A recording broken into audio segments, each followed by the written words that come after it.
don't block the path of inquiry. Don't lay down rules that make it impossible for people to ask important questions.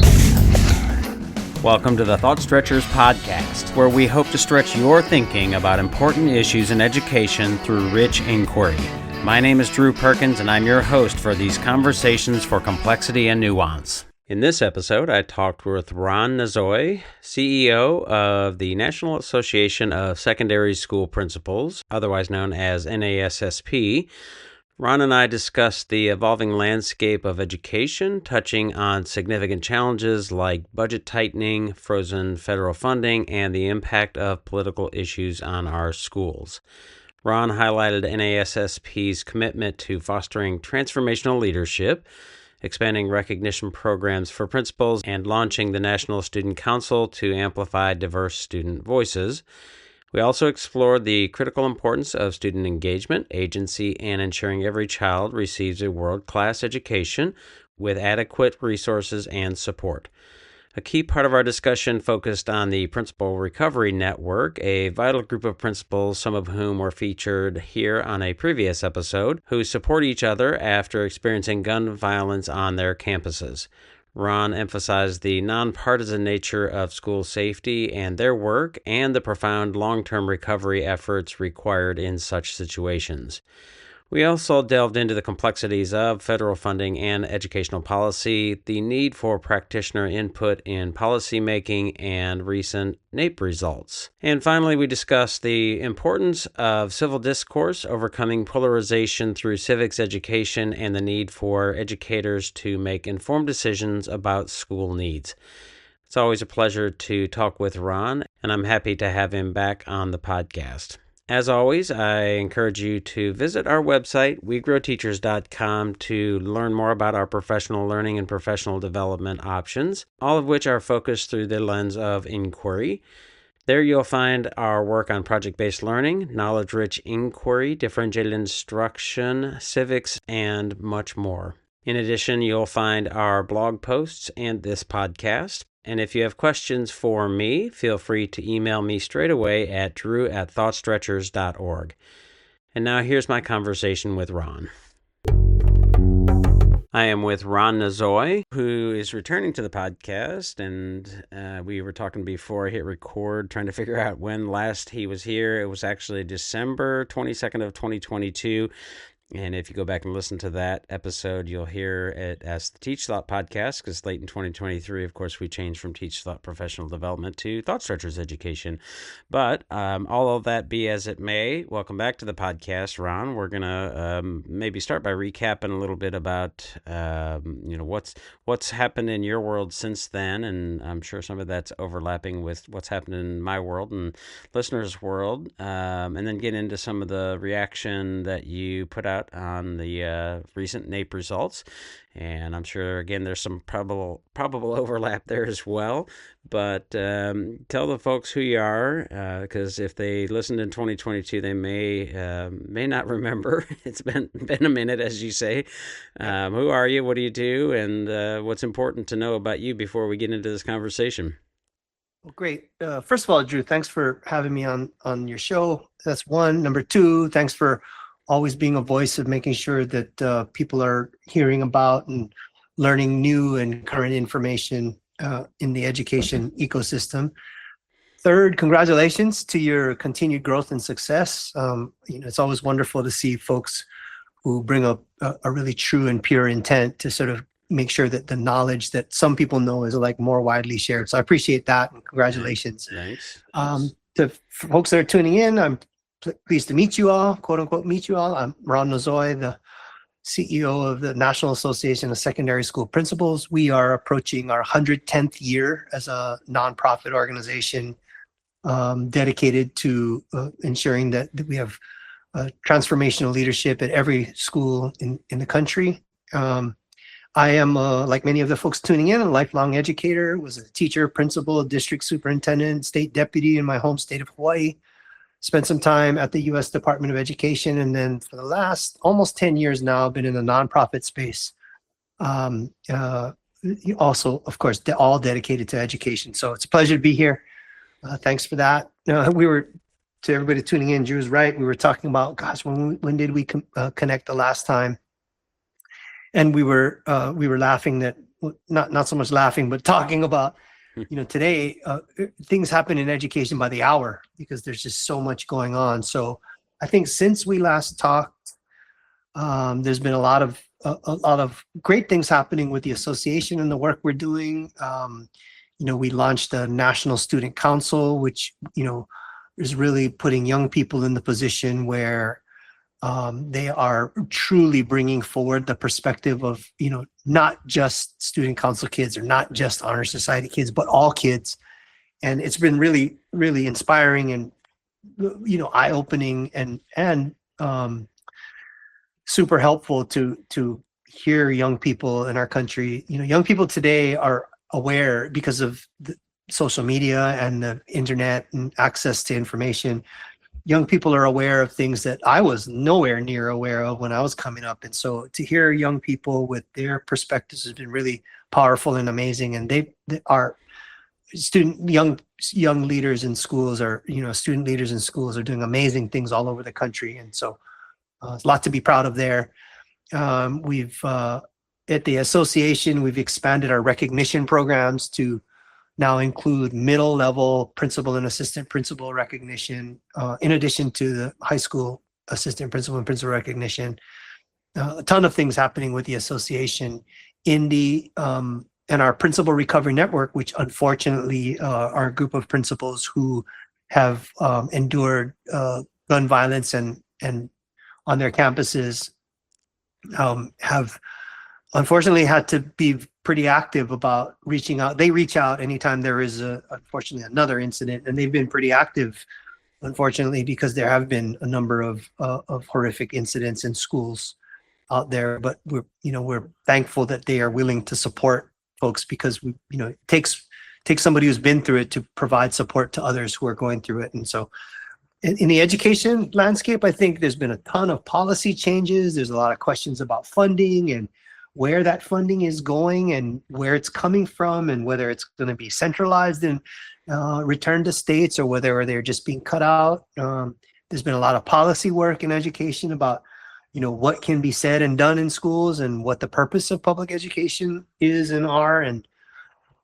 all of that's happening in the context of, to your point earlier, is post-pandemic. One of the great things that I hear is it's not about recovery. It's not so much about recovery anymore. Like talking with principals all over the country, the secondary principals are talking about the kids came back ready to learn this year, which has been refreshing and powerful. So I think, to our shout out to our elementary and middle brothers and pre-K to elementary and brothers and sisters in the field and middle level folks in the field, because they've done a great job of just taking the circumstances and cards we were dealt and turn them into the best opportunities that they can for kids to re-engage and have different opportunities to re-envision a different kind of engagement in the traditional K-12 environment. So, lots of change happening. And as a lot more, for me, a lot more positive change than the typical media cycles will, say. Like I have the great fortune of being able to travel all over the country and meet with educators in every context. And, the folks I end up meeting and talking with, everybody's trying their darndest to be the best they can to really serve community and school needs, parental and school needs. And, they do it not for any recognition. They don't do it for great pay or great working conditions. They do it because it's the right thing to do. And ultimately, these folks are all treating their students at their school as if they were their own children. And I think, I don't think there are very many more noble things than that. So shout out to all the educators, whether you're a teacher or a support staff or central office person or principal, assistant principal. It takes all of us to do it. And so I think, yes, we have improvement to make, but there are great things happening in public schools and schools in general all over this country. And we have to do a better job of showcasing those things because, all of us know that, as the saying goes, people love their kid's teacher, but they might not like their school. People love their kid's school, but they might not like their kid's district. People like their kid's district, but they might not like their state. And so, we have to make sure that the accurate stories are being truly told rather than what just happens to get clicks or media attention. And I'm here to tell you all that there are plenty of amazing things happening in every school, in every jurisdiction, in every state. So that was kind of like around the last 3 years, I guess, in a few minutes. And so hopefully that's helpful to folks that are tuning in. Yeah, and so since the last time we talked, so again, late 2022, as you mentioned, it's been a minute. We're about to click over into 2026, which will be 10 years of us doing this, and so we'll have to give out birthday cakes to all of our administrators and people we're working with, a 10-year anniversary or something like that. My daughter, who is now in college and training to be an elementary teacher, so she won't be as part of the NASSP probably, but who knows? Yeah, so it's been a really interesting journey. And one of the things that you mentioned, talking about the school shootings and violence in the schools and things like that, we have had not you, but some folks that are representative of NASSP, principals of the year and those kinds of things. But also, you'll know the name better than I'm recalling the group of educators who have actually been, unfortunately, a part of a school that has experienced some of those violence, and there's a working group, or I guess maybe I'll turn it over to you to kind of explain what that is and the work that they're doing. Are you talking about the Principal Recovery Network? Yes. Is that what you're talking about? Yeah. Yeah, the PRN was actually started before I got to NASSP, and really, Frank DeAngelis from Columbine was instrumental in working, but it wasn't just him.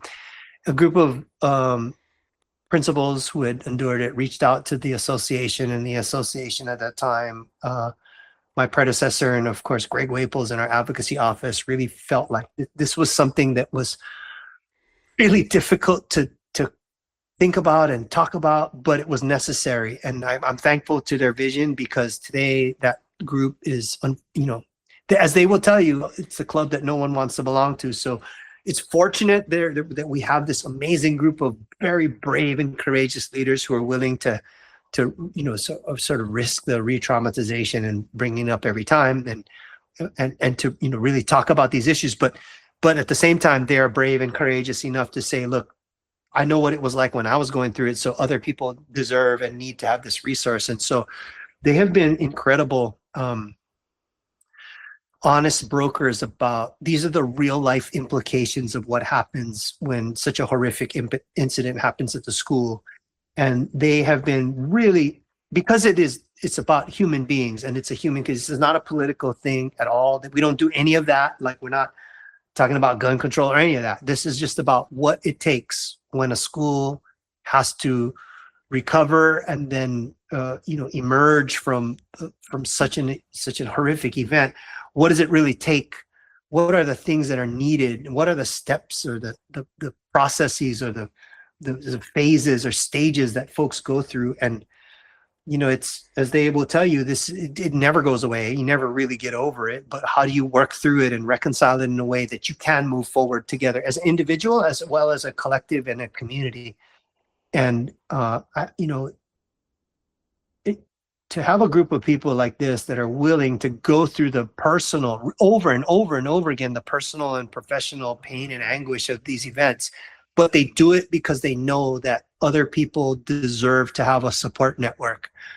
I mean, it's such a humbling experience. And so they were instrumental in a previous administration. They stood up the school safety, the Department of Homeland Security had an advisory board to advise the secretary on school safety, and they were instrumental in helping us. And I was fortunate to serve as the chair of that group, with a vice chair from Virginia, and we had just kicked off a meeting. It was great and all that, but then the administration changed, and of course, rightly so. The administration has the rights to change their direction, and so they put it on pause and said they were accepting reapplications, and that was all before the budget challenges and the sort of big beautiful bill and all the stuff that's happened since with government funding and the work around the, what the role of the each of branches of government and the departments within the administration scope and purview. So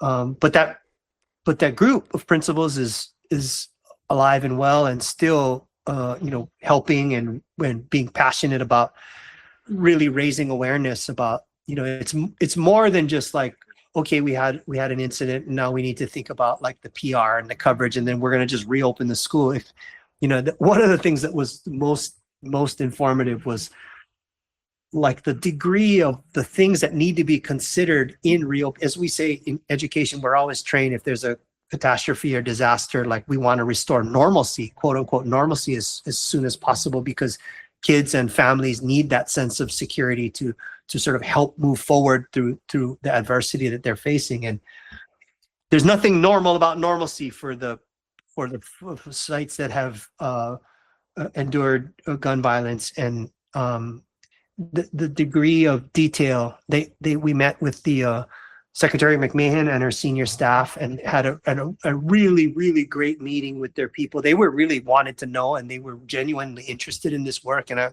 did want to give a shout out to the Secretary and her team for really being, the Secretary said in that meeting, I'm going to take off my Secretary hat and put on my parent and grandparent hat. And, she spoke very passionately about how this should not happen to anyone. So, we do think as a nonpartisan and apolitical organization that we can talk about what's good for kids and humans and what's right for good kids and humans from a real educational perspective, and not talk about it in the way that folks want to talk about it, in this political way, because in education, it's really not an us and them thing. It's really a we thing. And how can we get together in support of kids who deserve a world-class education? This is the United States of America. Every kid deserves a world-class education here. And we are able to deliver it if we could just stop fighting about the things that are kind of on the fringes and center more on the things that really matter, which school safety, every kid feeling like they have a sense of agency and a future and a plan to go forward. Teachers and principals and support staff having the resources they need to provide these environments for kids. These are not unreasonable, and they're ridiculously majority, like ridiculous majority. 80. I don't know a single parent that doesn't demand that their kids be safe at school. I can't imagine any parent that doesn't think that their teacher or their school shouldn't have the resources they need to deliver a world-class educational experience for kids. And so the more we can start talking about the things that we agree upon, I think are really important, because these are kids' lives at stake, and those kids ultimately grow up to be adults, and that's how we're going to ensure that our economy is healthy and prosperous, that the businesses have the right kind of qualified candidates to hire and employ, that colleges and higher education institutions have quality student applicants that really do want to take the world to a better and a bigger and better place. So, we've got a lot going on. Long story short, but yes, the world is challenging, but name me a time when the world has never been challenging. It's always been challenging. It's just a matter of what we do in response to and proactively to make sure that we actually keep moving forward. Yeah, I was looking back, and actually I had spoken with, looks like George Roberts and Michael Bennett, who are from the NASSP, Principal Recovery great Network. Guys, man. Great, yeah. Actually, before I'd spoken with you, September of 22. So, oh, wow. Yeah. So, and we've had, like I was going to say, or tried to say, and sort of got derailed. And what I asked before I asked you a question is several of the principals of the year and folks like that from NASSP on the podcast. So folks can, if they want to search NASSP, they can find, several episodes, including yours and including that principal recovery one, which is a guide to recovering from gun violence in schools. And that was certainly, thank you, Drew. I appreciate you getting the word out, man. Yeah. So sobering and I guess informative conversation.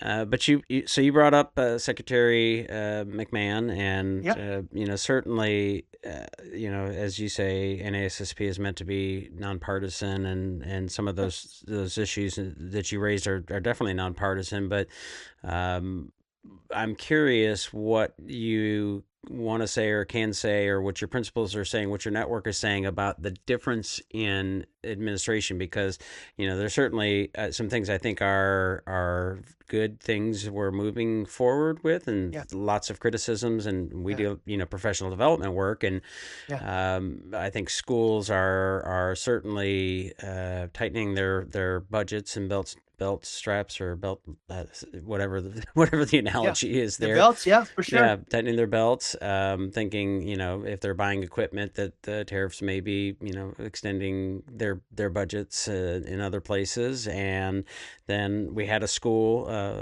interestingly enough, a Christian school here in Kentucky that we were scheduled to do some work with, and that federal funding was frozen because it was supposedly all under the microscope of radical leftist policies and things like that, of which certainly they have the purview to do and look at, and there's some things that certainly could, I think, adequately be criticized of what and how things have been done, but I doubt that rural Kentucky Christian schools are engaging in too much radical left ideology. But in the end, that federal funding was unfrozen. But all that to say, there's certainly some uncertainty, some questions, a great reduction in the Department of Education, which again, you can argue whether you like that or not. As a libertarian, folks would say, yes, that's a good idea. But then there are some extensions of the federal power in ways that call that into question. So, all of that to ask, how is your network and your folks, how is your organization seeing that the work of this administration maybe differently from the previous one and the effects? Okay, so a lot in there. Let's unpack it a little bit. Just, from a very basic level, everybody, I think, especially your listeners, know that every administration has the right and reserves the right to make policy and, tactical changes, directional changes, And when I worked at the Department of Ed, the career staff there, you want to talk about heroes, some of these career staff folk are heroes. They told me that their job is to know their program areas, by through the letter of the law, right? Through the congressional and legal guidelines. Their job is to know their programs so well and so thoroughly that they can take the administration, whatever administration's in the White House, the administration's direction, and make sure that whatever they're doing around those programs is legal and above board, right? So they taught me that early on, that their job is not political. Their job is they're career staff. They're not appointed by anybody. Their job is to, if the administration wants to move these things around and do it, they need to be able to advise the administration on, this is how you do it legal. First of all, is it legal? And then here's how you do it legally, right? So that's one. And that's a very, I think most people on the street don't understand that there's a big difference between the appointed political staff in these departments and then the career staff. So that's one. Number two, I think maybe the general public may not, your listeners probably know more because they're in education, but for the general public may not be aware of is, these funds are appropriated by Congress. And so, yes, the administration has lots of space and leeway and authority to move stuff around, but we have to, at the schools, we have to carry out what those program areas have told us.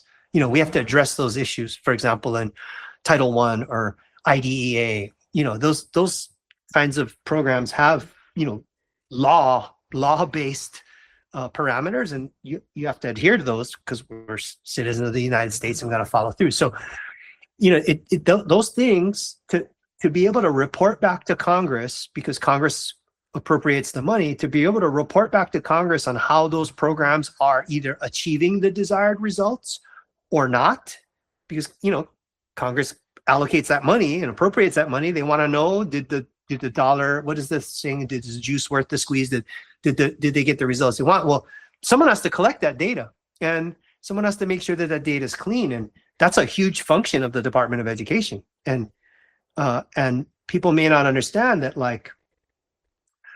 if Congress is not getting accurate information about the performance of those programs that they one, put into law, and two, appropriate and allocate money for, then we're missing a very important part of our check and balance system in the American system of government. And so the Department of Education in that context provided a lot of that reporting and centralized data collection, which all of us in schools know can be really burdensome. But there's a reason why those data are collected and reported, because the folks that came up with the ideas and gave us the money to do it are asking for reports. Like that's any business would say, well, I'm going to invest a bunch of money in this thing. They want to know what their ROI is, their return on investment. Well, that's one of Congress's ways to find out what their ROI is on these programs. And I think when people on the street who may not know that, I think for most people kind of like, oh yeah, that makes a lot of sense. And so, of course, that story is not really widely told because people tend to make it up based on their own opinions or their own perspectives, which is important too. But I think I like facts. So, I'm sharing the facts. So that's, from a big picture standpoint, that's it. How our interactions have been with the administration, we've been thankful. That meeting I was referring to with the PRN, the secretary and her team told us that we were the first in-person group of educators to actually have and I just want to be really, really transparent about this. Her team stayed the whole day with ours. She's the Secretary of Education, a very busy person. Any Secretary of Education, anybody who knows anything about Secretaries of Education know that their calendars are crazy. But her senior leadership team, a bunch of them stayed with us the whole day, and they were really fully engaged, like truly engaged, not fake. It was genuine and heartfelt, and we still are in contact with some of those folks. And so that part's been good. Now the challenges are with the funding changing. Education in America is local control. So everything, in our country is based on local, and we support that. You don't want, as a national organization, I'm not telling you all in Kentucky what you should be doing, because people in Kentucky know their culture and context and conditions best. And what has been challenging, I think, is with the funding now. And we're not opposed to it being like block granted and sent to states, but what our number one concern is really, are the resources that kids and people who support those kids need getting to the place of inquiry? And if you look at the dollar amount, it's very abstract. And when you start talking about billions, it's way up here, like in the clouds. And, after a certain point, there's so many zeros in there, people just get lost in it. But the question is really, of those dollars, how much of those dollars are actually getting to the place of impact? Because this is about making sure the kids have what they need and the people who support the kids have what they need. So that's been our number one concern, is to make sure, like, it doesn't matter. I mean, it really, the administration has a right to change the streams, and so does Congress, right? But let's just make sure that those resources are getting to the places where people need them to support them. And in the case where funding streams have just disappeared, that's a big problem, right? Because I don't know anywhere in this country where any public school says that they're overfunded. Like you hear about people, teachers buying their own supplies out of their own pocket. You hear about principals, paying for things for their school out of their own pocket because they don't have the budget. You hear about superintendents doing the same thing. I don't know any jurisdiction in this country that's overfunded, because it is an extremely tall order to meet every single kid and family where they are and get them to a place where any business would hire them, or every business would hire them, to where they're being recruited for jobs or life beyond high school. And, I could not think of a greater investment in a healthy country than making sure that every kid has a real shot at their version of the American dream. And that takes a lot. It takes a lot. Everybody who's tuning in knows it takes a ton, and we need more, not less. So that's part of our challenge around this is, yes, I understand that there are areas that could be reallocated and redesigned and shifted around. And we're not opposed to any of that. We just ask that if you're going to do these things, involve principals and assistant principals, because we can help demystify some of the perceptions or thoughts that people think that they know because they went to school, but that's not really how it plays out in the real world. So our advocacy has really been around education and awareness so people understand. And I think when our members have presented, instead of talking about billions or these big ideas, they're saying, well, this particular program, that stuff that elected officials you were really excited about last year. You even came to my graduation and you saw all this stuff and you were commenting, you posted it in your newsletter at the local or state level, government level, about these successes that are happening in schools. Well, this is how we did it. We cobbled together some funds from this program and that one, and we moved it all together. And the response that we get from elected officials is, man, that sounds really complicated. And I think people don't understand that principals and assistant principals do that on a daily basis. They take all this stuff and then find these amazing ways to turn that into something special. And so we talk a lot about that should be because of the system, not in spite of it. And so our advocacy is really about making sure that, and it's not different, it's not different than the advocacy that we had with the previous administration or administration before that, because every administration wants to, put in their own legacy and have their own plan. We just continue to say, well, but you should talk to the people who are at the point of impact so you can truly understand the impact of your decisions. Because in my heart of heart, I believe that, if like the secretary, if you drop down to the parent or a grandparent level, that's a very different conversation than from not that perspective. And so I do appreciate anytime any of the policymakers and purse string holders and decision makers that we talk to, when they can really listen in carefully and understand that we're not doing this for any other reason than we believe this to be what works for kids, and what works for the people who support kids. We made some progress there. Now, it's no surprise to anyone that when there's a proposal to eliminate funding or entire departments, they cause confusion and concern, and people have a tendency to sort of wait and see, and we want to see how this fully shakes out. And with the way that the world is so dynamic now, with the changes coming every day, it's very difficult to have a path and stay on that path with all of these things coming. And so we always ask, and can this be a more strategic and clearly communicate? What are we trying to get to as an outcome? Tell us that, and then we can help organize ourselves around that effort. And currently that part of it is challenging to figure out. Yes, I get it. Returning the state control to states, states know best. Don't disagree with that. However, how is this all going to play out? If the federal government no longer is doing that sort of bringing everybody together and doing, well, who's supporting the folks at the state level? Who's supporting the state level folks with the information they need to adequately and appropriately run and administer and grow their own programs at the state level? So that piece of what used to be called technical assistance that the federal government provided, and we be real, it wasn't always great information. You got technical assistance. A lot of times they were telling us we're doing stuff wrong and we should change it and whatever. But it is helpful to have people who really know the intent and the history of those programs to advise you on some of the things that you need to do to make decisions, because these are decisions that literally impact the lives of children. So that's a long answer.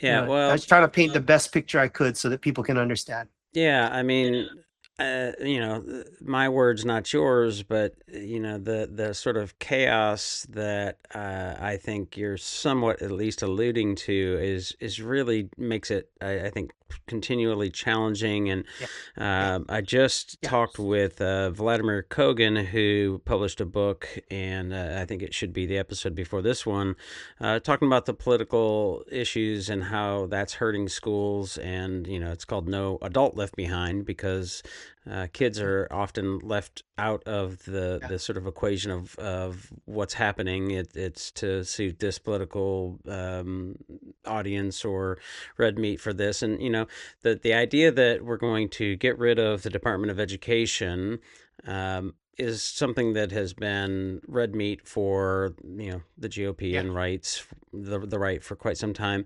And there's, I think, a colorable argument for doing so. As I think you said, fine if you want to return the control to states, and honestly, most of the control is at the state and local, and a lot of people don't understand that. But this this announcement that and proclaiming that we're going to abolish and get rid of the Department of Education, when I think it's very, very unlikely that's going to happen. And again, there's been a reduction in workforce there, which may or may not be a good idea. I don't know. I don't work there. But there's also now, I mean, when I see Neil McCluskey from the Cato organization talking about, basically we're seeing a federal, what he might say is overreach, and certainly not in line with the idea of getting rid of the Department of Education. In some ways, quite the opposite. And then, so it's like, what's happening here? What's really what's going to happen? What's it going to be like in a year? What's it going to be like in 6 months? What's it going to be like tomorrow? And that chaos makes it increasingly difficult for educators of any level, leadership. And I guess one of the questions I have, and I don't think I asked you this last time we talked, and I'm looking on your website and I don't see anything in particular.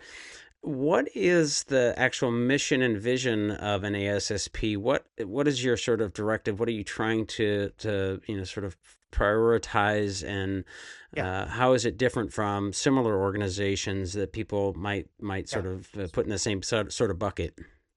Well, our mission is literally to raise the next generation of courageous leaders with the knowledge, skills, and dispositions to transform the K-12 environment. So this is why, being a nonpartisan and apolitical organization, we have members from every zip code, every walk of life, every state, every political, philosophical, behavioral kind of orientation or perspective. And again, this is the one thing we all agree on. We may not all agree on the who, what, when, where, and why. The one thing we all agree on is kids deserve a world-class education. And so that's our commitment. Is, leadership does matter. The Wallace Foundation's latest research out of Dr. Jason Grissom and Vanderbilt was that, for many years, it was proven that teachers are the most impactful.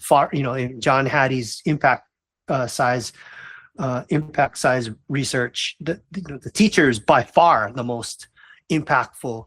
Well, Dr. Grissom and the team that did this meta research, or this research study, proved that the second only to the teacher, the principal, is the arguably, depending on the area, the grain size of the focus, of principal is as impactful, if not more impactful, than the teacher. So, and then the Pew Research has told us that for the last 40 years, the principals continue to be the most trusted public officials. So if they're the most credible and the most impactful, most trusted, I should say, and the most impactful, and they're the point of impact, people should listen to principals, because they actually are not, our members are not politicians. They in fact don't want to deal with the political, and just to your point earlier, just give me the tool, give me the guidance I need, and then give me the tools and resources I need to do my job, and then let me do my job. And so that's the point we're trying to. I'll interject here again. I mentioned Vladimir Kogan's book. He makes the point very effectively in that book, and we talk about it a bit in our conversation, is the demands that the politicization and the culture wars and all this stuff has put on principals and leaders is making it harder for them to do the work that will actually impact student growth and achievement and teaching and learning. There's an opportunity cost, because they have to spend so much time on these issues, whether they're coming from the right or coming from the left or both, that they're not able to spend the time on things that certainly many people would. If you say student learning is priority number one, then principals ought to be able to spend their time on that. Yeah, and from personal experience as well as professional, when elected officials make the time to truly involve people who are at the point of impact, who are going to be the ones who lead the delivery, in this case, the principals who are the most impactful, as we've said before, that idea sounds great on paper. Let me tell you how we can make it actually come to life. And when people in very powerful positions are willing to hear and internalize and actually use some of those nuggets that come from the people who are actually doing the work, I was taught a long time ago that that's the difference between a good policy person and a great policy person. Good policy person both good and great policy people can draw up amazing policies that are super smart and sound good and are really thoughtful and well crafted. That's not a distinction. Great policy person involves people who are going to do it and uses that information to shape the policy so that you have a better chance of success.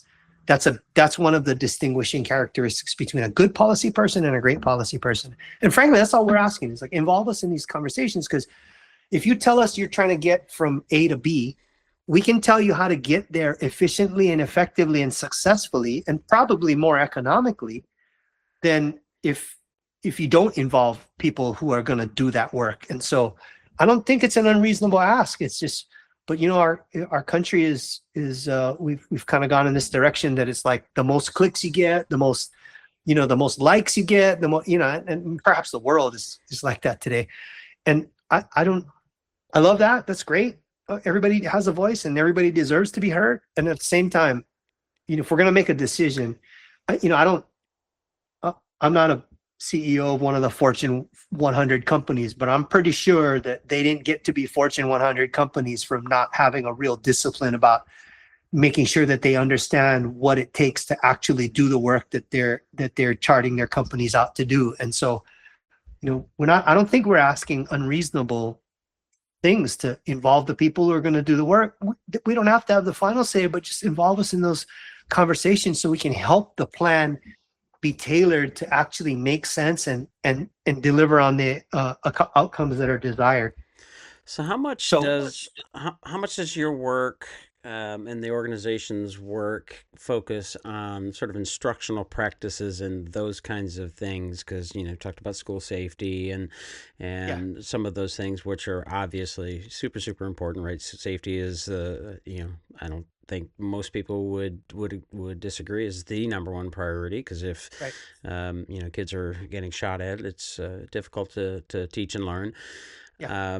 But I think it's was it Rahm Emanuel is maybe making a push for a presidential run and saying things like we've maybe from the left paid too much attention to pronouns and kids not being able to read the word pronoun and things like that. And, I think that there's some resonance there. Yeah. And so I'm curious, and I want to, there was a response I saw on social media. I'm curious how you would respond to this.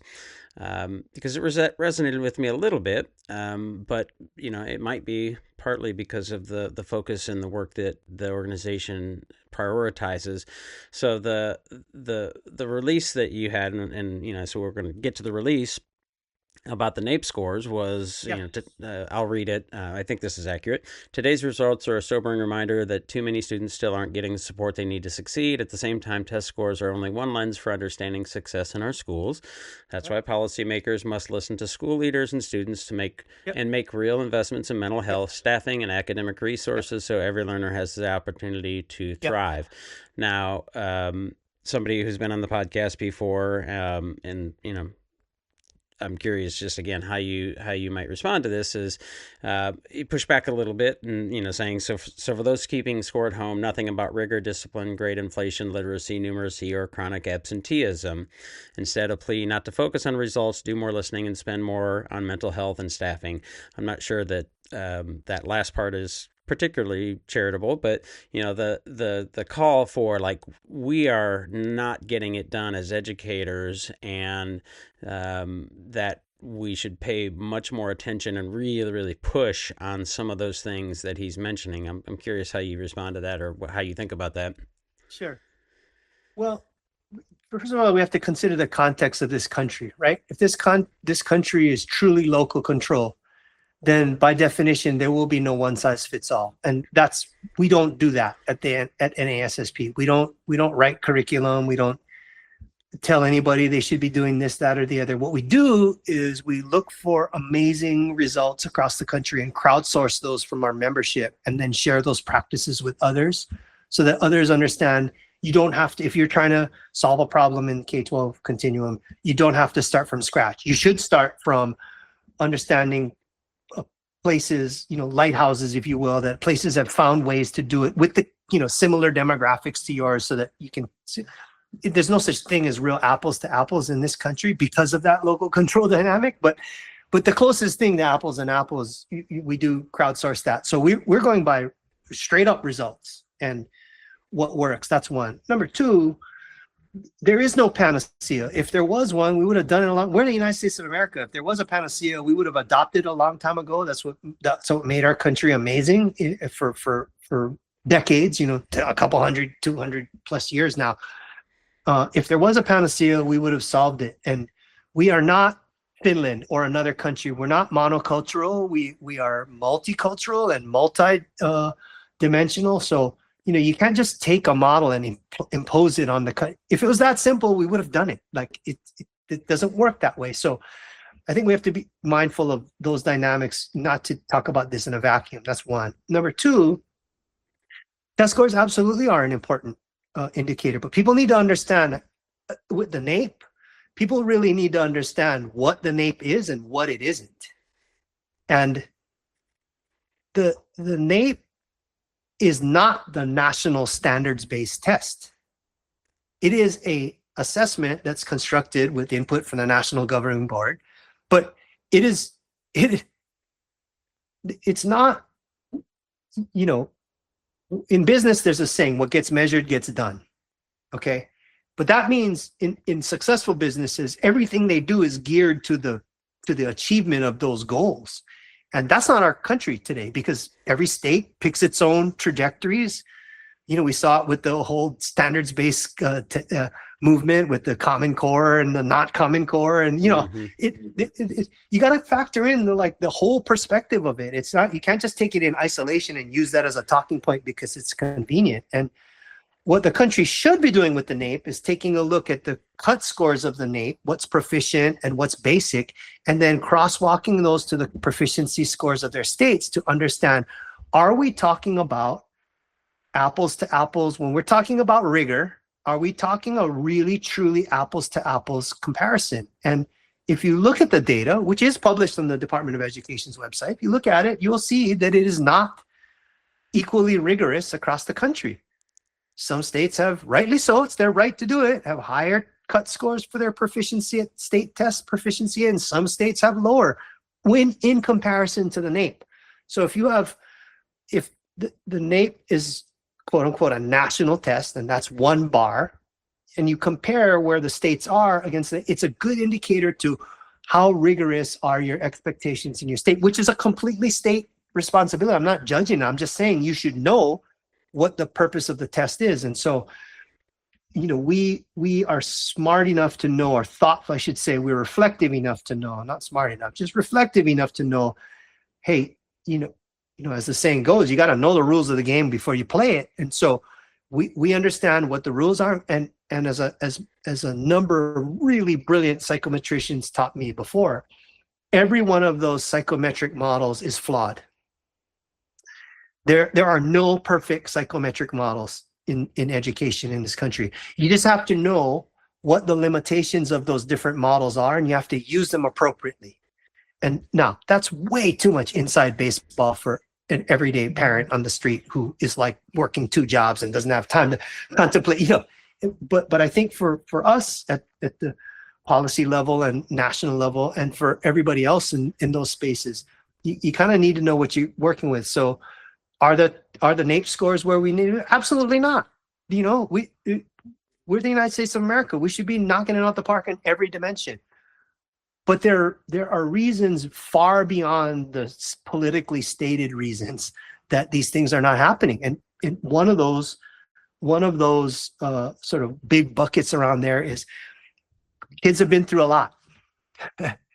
Families have been through a lot. Educators have been through a lot. The world has been through a lot. And we're still really, to the point of recovery with the PRN, we're still trying to recover from some of these very challenging dynamics that kids, if you ask the kids, they'll tell you that mental health, I saw a statistic the other day, it was like 60% of kids had reached out for mental health help. I mean, that's 6 out of 10. I'm not a language arts teacher by training. 3 out of 5, if you want to simplify. Like, that's a lot of kids. That's a high proportion of kids are saying, I don't know really what's going on, but I got to talk to somebody about it. And, back in the day, I remember when we crossed the 50% threshold for characterizing at risk in this country. I specifically remember when we went to 55% of the kids in this country have one of the 4 characteristics that constitute the definition of at risk. And I thought to myself, man, when more than half of the kids we're serving are fighting through some kind of adversity to get there, again, we're the United States of America. Now, I know we're not going to make it 0, but it sure shouldn't be more than half. And so, our point for saying that kids need, it's not any one size fit. They need great teachers and great principals and great support staff. They need the resources to be able to do that. They need environments where their teachers are highly professionally trained, and support staff as well, to meet them where they are and then get them to where we want them to be. They need a sense of agency and voice so that they're in control of their own destiny. So it's not a passive experience. Like for many of us, when we went to school, we were just kind of went through the system. Today, with the way the world has shifted around social media and the internet, kids have all that in their palm, their device. They don't need that factual stuff, but they sure do need to know how to think critically and problem solve, and to distinguish between facts and other information. And so, and then we see it all over the place. Kids and families and people are craving to have really meaningful relationships. I saw another statistic that, a growing number of young people, their primary relationship is with artificial intelligence. And I use AI. I'm a fan of AI, but that's not my life partner. I tell you that much. Like, my wife and I. Does my wife strange. Yeah, and I'm not saying that's unhealthy. I'm judging anybody. I'm just saying, man, there's a reason why we are human beings and we have needs as human beings, and we're just saying, like, guys, can we take all those into account as we characterize? And as those psychometricians told me, people can use that information for whatever cause and whichever way they want and whatever cause they want, and that's not stopping people. People can interpret stuff the way they want to and use it for whatever purpose, and I respect everyone's right to do that. But please respect the educator's right to make good decisions about what needs to happen, and listen to us when we talk about the things that are needed in the schools. And that's what my point was for responding that way. Yeah. So, I can imagine the people who might be a little bit more, I guess, aligned with Rick's position. We're looking at the nation's report card, really, and our results have been pretty dismal. I don't think that's anything you would argue with. It feels to me almost like COVID broke the system in some ways, and hopefully, it's encouraging to hear you say that, teachers have felt like kids are coming back to school a little bit more ready to learn. It seems a little bit like things have been broken. It's interesting, I won't dispute the sort of 6 out of 10. I'm really, that point is really interesting. It reminds me of a conversation I had with Howard Gardner, who wrote a book about college and the university system. And I was actually having this conversation with my mom, who's a long retired educator, high school principal as well. And the Howard Gardner made the point, because I have a daughter in college now, and she's trying to get used to the workload, and having to sort of emotionally cope with the transition, and it's been a little rocky here or there, and sort of reflecting, I don't remember feeling that way. But as getting back to Howard Gardner, one of the things that he wrote about, and he had a co-author, Wendy Fishman, I think is her name.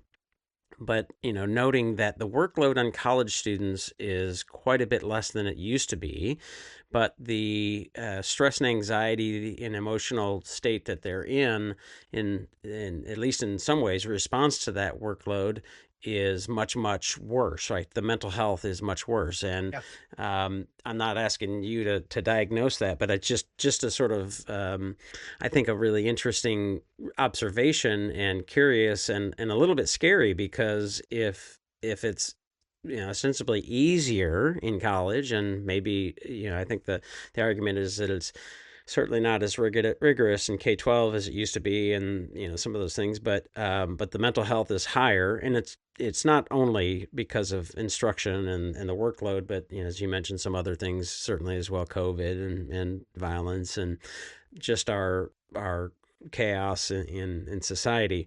So just all of that is an observation. I do think, though, it's curious. I'm curious how often or how much the organization fosters conversations that are sort of self-critical. So like I think as an inquiry and project-based learning advocate, it's really, really important to be critical of the ways in which those methods have been applied.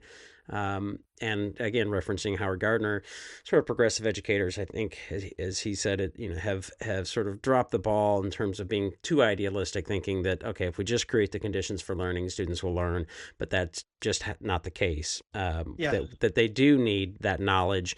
And I would say that, yes, they can find things in their phone, but they do need that knowledge. And it's really, really important as part of that learning process to get to deeper critical thinking. I think you can think critically without a whole lot of knowledge, but it's not very good critical thinking. Yeah. So, again, a whole rabbit hole, but, what kinds, I guess the question is, what kinds of conversations does NASSP have or foster or look to have that might be a little bit more I guess self-critiquing on, like, how good a job are we actually doing as educators? Because I think that's the sort of question that a lot of folks, fairly or unfairly, I'd characterize from the right, are saying, look, this is our education system really needs to be put to the screws on some of these things of rigor and discipline and literacy, numeracy, absenteeism, those kinds of things. I mean, I don't disagree with we have a long way to go from an improvement standpoint to truly claim, not that it's a competition, but we're the United States of America. Every kid in this country deserves a world-class education. And, at the association, we are not stopping until we get to that point, because we believe it to be one of the most important things that we can do in this country for anybody who is here now and will be here in the future. So that to your point, it's not any one thing, though. This is the point. This is why it's so hard to do, because it doesn't only require really good policies and strong professionals to implement the actions that require it takes to deliver on those policies. But like to your point in the example you used, nobody is saying we provided it and nobody took it. That's a very overly broad characterization of it. But if, let's say, you and I got together and we wrote the amazingest lesson plan, most rigorous, most relevant, most knock it out the park lesson plan, okay? And then we go to deliver it in their classroom, and kids aren't ready, right? To your point about they don't have the necessary potential, like language or comprehension or fluency or computational skills or analytical skills to do it. Well, they're not going to benefit from that unless we teach them it, right? But if they've not been successful in doing it, what's the likelihood that we're going to suddenly overnight inspire them to want to do it? Some of that has to come through the experience where the kids are, from a real like success breeds success kind of model. You got to meet kids where they are, help them find success in something so they can, if I'm a child who has not experienced a lot of success in school, or I don't have a positive school model, it's going to take you, my teacher, a little bit more to get me to that point, to so that all of a sudden I finally now have a pathway to success, and I now know I know what success feels like. Maybe I can generalize that to other areas. That's the part of education that people like just gloss over as if that was like some expected thing. And people who say that, in my mind, are like, well, you come and try it. You know, I once I was interacting with military folks and in my past lives, and a general who will name an anonymous told me, Ron, people forget that in the military we have this thing called the UCMJ, the Uniform Code of Military Justice, and that means that we hold our, and this is what I was told. I don't know, you know, I'm not a military person, so, but they have rules in the military that that give authority to the commanding officers and supervisors to hold their members accountable, and they're serious, you know.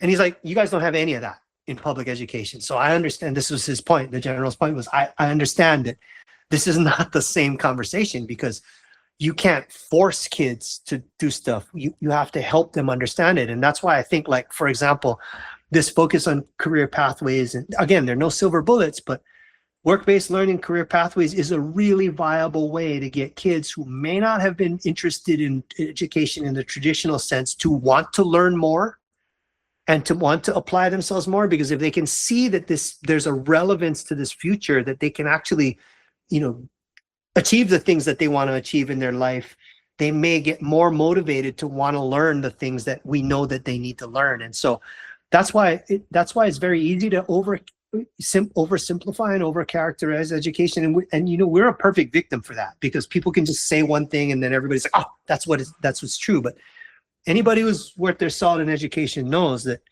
again, if we could just snap our fingers and do it, we would have done it a long time ago. This is very difficult. And then to your earlier point, the introductory point, was there's so much stuff being thrown at kids and families today that it is so confusing and so challenging that makes it very tough. People need to really put themselves in the shoes of families and kids who are struggling through this, and in ultimately all families, you know, put themselves in the shoes of all others that they serve, but especially those who are struggling to make it, because these challenges are exponential for those families, where families who have the means and the support systems, it might not be as big. It might be challenging, but it's not as big a challenge to those families as others. And people need to understand, we want every kid to get to this place where they have a future. And it's going to take some more resources to get some kids to that place than others. And I understand there are philosophical debates about that, but, you know, last I checked, we're in the United States of America, and everybody's entitled to their own opinion, right? So, you know, this is like, I'm just from my decades of experience actually doing the work. This is what I'm saying is, like, you know, I think people just need to understand, like, this is not, if it was easy, we would have done it. This is challenging, and it's getting more challenging by the day. So hopefully that's helpful, Drew. Yeah. And I mean, I appreciate you answering, because it's, you know, trying to, you know, defend yourself against not yourself, but in some ways yourself, against a critique and a third party critique. You know, it really is.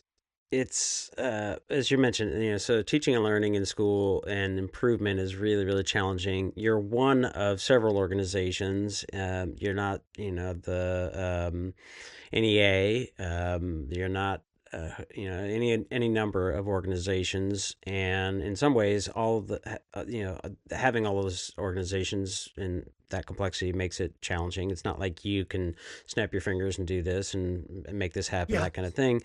You know, I can certainly see how people, and it resonates with me, like somebody like Randy Weingarten and NEA. It feels like sometimes they're, you know, sort of standing in the way of student progress.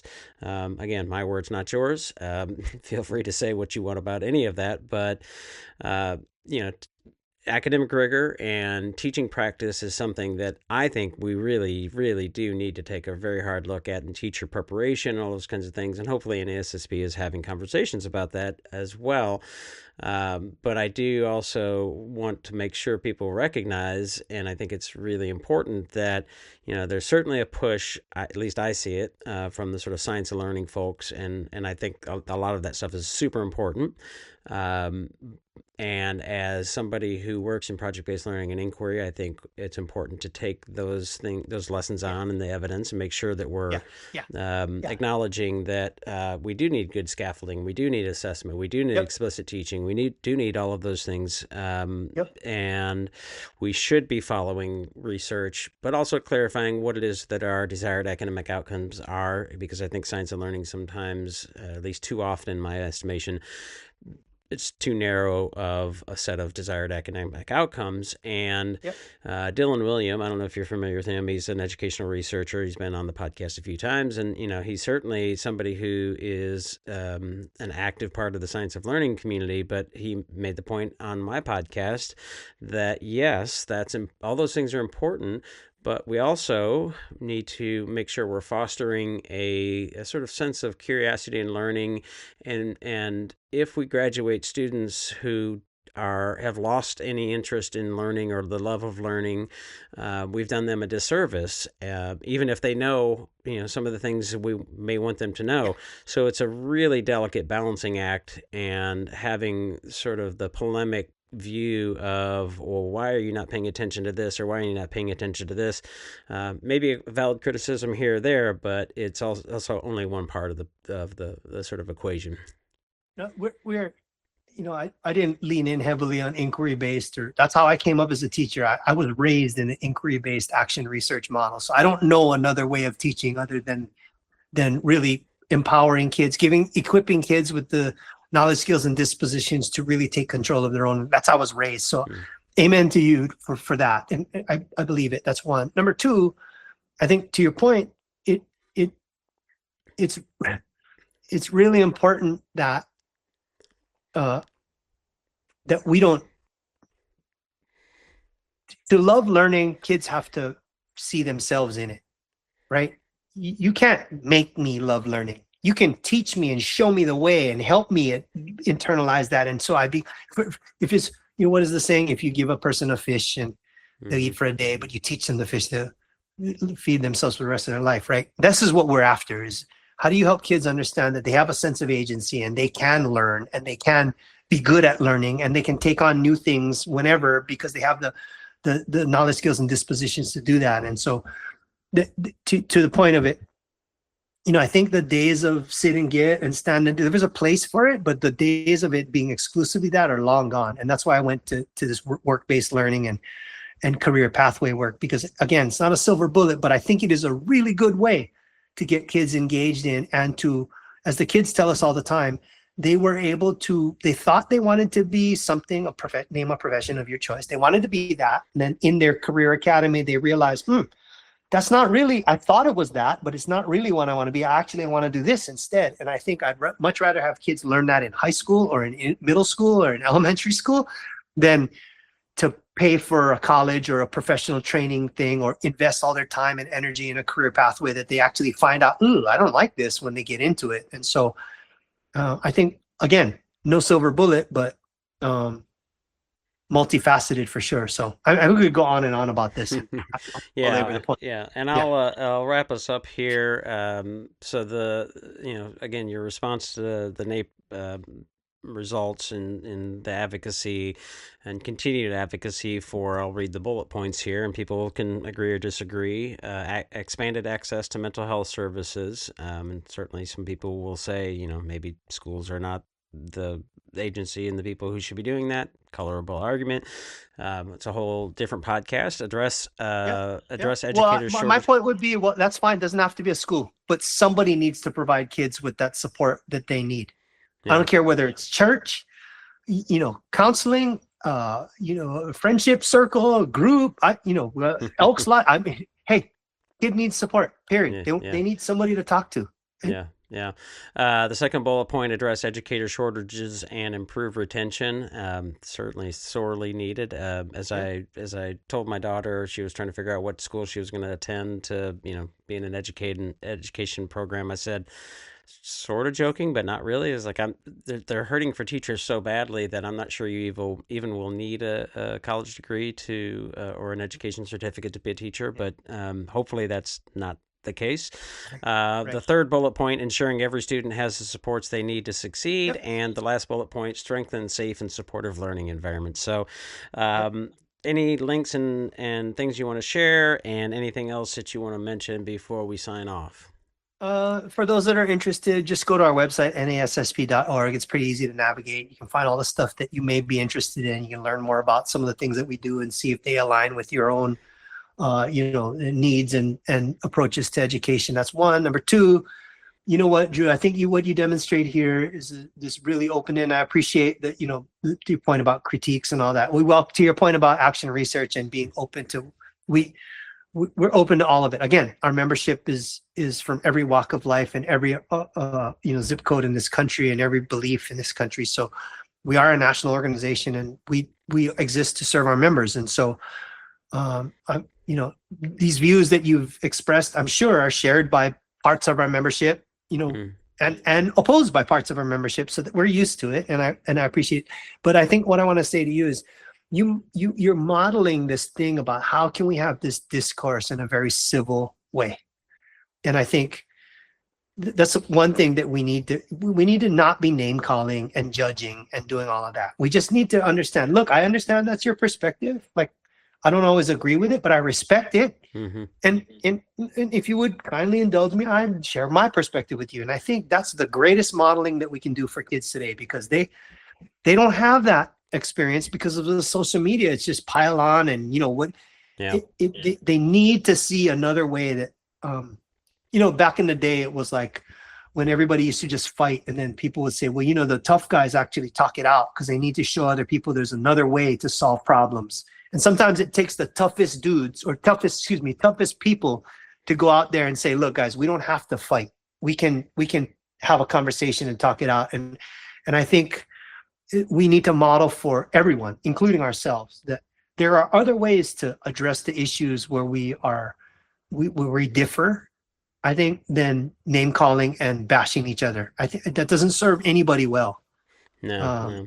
Well, and I'll make a pitch for the work that we do with schools. If anybody's listening and is interested, we have a workshop, Restoring Enlightenment, Civic and Intellectual Tradition, which is essentially what you characterize there is responding to different perspectives, even ones that are quite, you might find as repulsive, and by saying, that's interesting, what makes you say that, or tell me more, or some versions of that kind of question, and not having to agree with it, but let's hear it and then have a conversation, and then we can agree or disagree. At some point, somebody's got to make some decisions, but making sure we're understanding that people have different perspectives. We call it objective pluralism. So there are things that we believe to be true based on empiricism and evidence, and then there are things that people have as perspectives. And it's important to hear all those perspectives because, one, you might be wrong, and you hear something, you go, huh,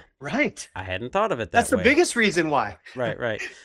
So we don't shut it down. We don't say it's evil or bad necessarily. I mean, there's a window of a sphere of consensus and things that we say, well, killing babies, 2-year-olds or something like that. That I think would fall into. Sorry, but that one doesn't qualify. Right. That's out of the. It could be not. It could be. It could not be wrong. No, I don't. Right. That's a hard one. So you hear the different perspectives. You might change your mind, but at least you then know what other people are thinking. And again, if anybody's interested, we have a civics workshop, and feel free to go to wegrowteachers.com and find it there. But all of that said, thanks for the conversation. Always a pleasure to talk, Ron. And we'll put the link to NASSP in the website or on the show notes, and we'll go from there. Thanks, Drew, and thanks everybody for tuning in. Keep up the great work out there, because we are the United States of America, and every kid deserves a world-class education. Thank you. What we need to do is spend enough time together that we can start to translate our ideas into each other's language and include one another in this community of inquiry. And that is the work of love.